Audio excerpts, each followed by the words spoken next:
Bonjour les amis, bonsoir selon l'heure à laquelle vous allez regarder cette vidéo.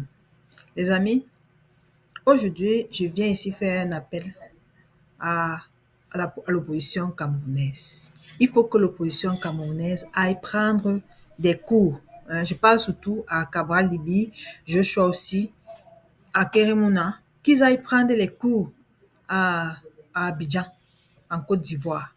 Parce que je ne comprends pas comment, depuis 3 mois et plus, il n'y a que l'APC et le président Maurice Kamto et la coalition de l'APC et le président Maurice Kamto, Abdourahmane et, et Parfait Boum qui demandent la liste électorale nationale. Vous, vous les autres là, Joshua aussi, Cabral Libi, Akere Mouna et les autres, vous attendez quoi? Vous attendez seulement qu'on ouvre les élections pour que vous passiez nous raconter votre vie parce que vous dites que vous êtes jeune. Non, c'est maintenant là qu'on veut voir chacun mouiller son maillot. Oui, parce que les préalables doivent d'abord être mis sur pied. Alors, je vous invite donc à écouter cette vidéo qui va suivre pour apprendre comment ça se passe ailleurs et venir implémenter au moins ce chez vous. C'est-à-dire montrer que avec, n'est-ce pas, l'opposition en général fait bloc pour que Elekam respecte ne serait-ce que les règles que lui-même il s'est fixé. Donc, écoutons, les amis, écoutons.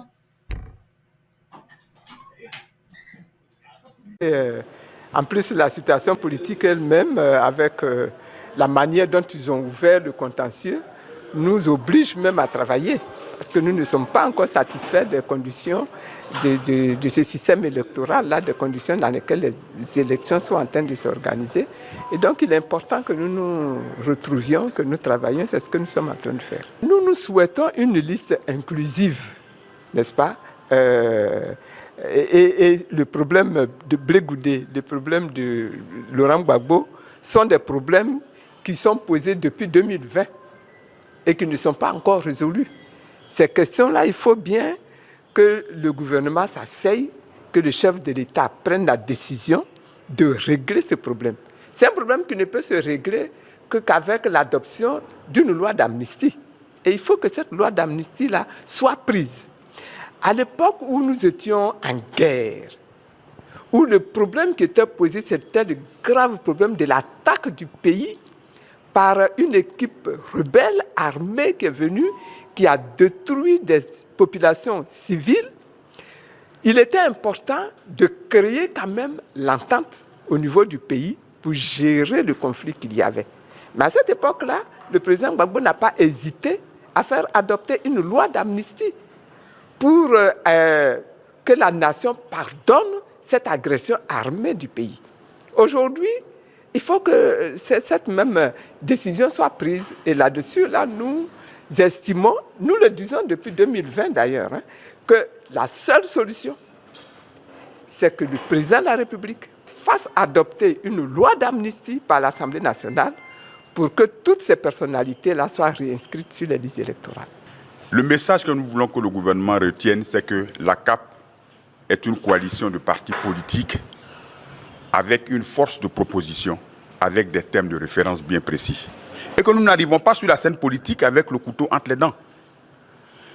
Et que cette organisation donc doit pouvoir contribuer de façon positive par la qualité de ses idées, par la qualité de ses préoccupations relativement à un climat apaisé, à des élections transparentes, à des élections inclusives, au cours desquelles nous souhaitons vivement que le vainqueur puisse être félicité par les vaincus au soir du 25 octobre, c'est vraiment notre position. Et c'est pour ça que nous invitons la CEI à jouer son rôle d'institution indépendante. Nous avons été conviés à la CEI lundi à une rencontre. Cette rencontre a été unilatérale, c'est-à-dire que nous n'avons pas eu droit à la parole.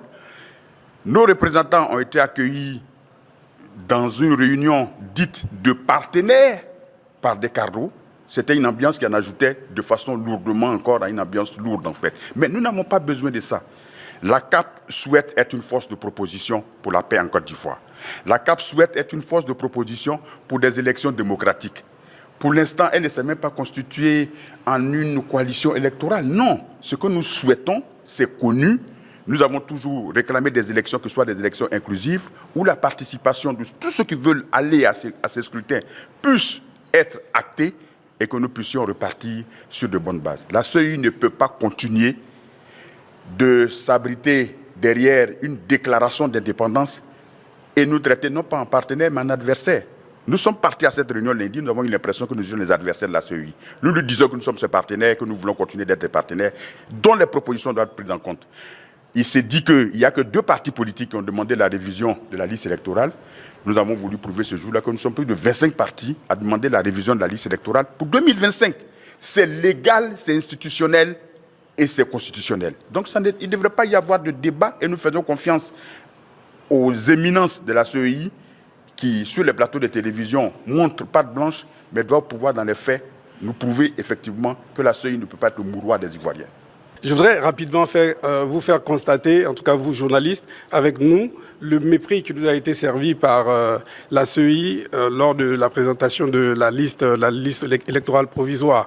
Et au-delà, donc, disons, du mépris que nous servait le gouvernement, puisqu'ils ont toujours refusé, disons, d'ouvrir le dialogue politique, nous constatons aujourd'hui que la CEI se positionne comme étant un adversaire. Donc, au-delà, aujourd'hui, si vous voulez, du parti qui est au pouvoir, le RHDP, qui œuvre pour ne pas du tout qu'il y ait des élections transparentes, libres, inclusives en 2025, nous avons aujourd'hui, nous estimons en tout cas la CEI qui se positionne comme étant un concurrent et nous tenons à ce que vous puissiez le noter. Jusque-là, une seule chose a été demandée, l'audit de la liste électorale pour qu'on s'assure que cette élection est véritablement démocratique, pour que le maximum d'Ivoiriens puissent participer à ces élections.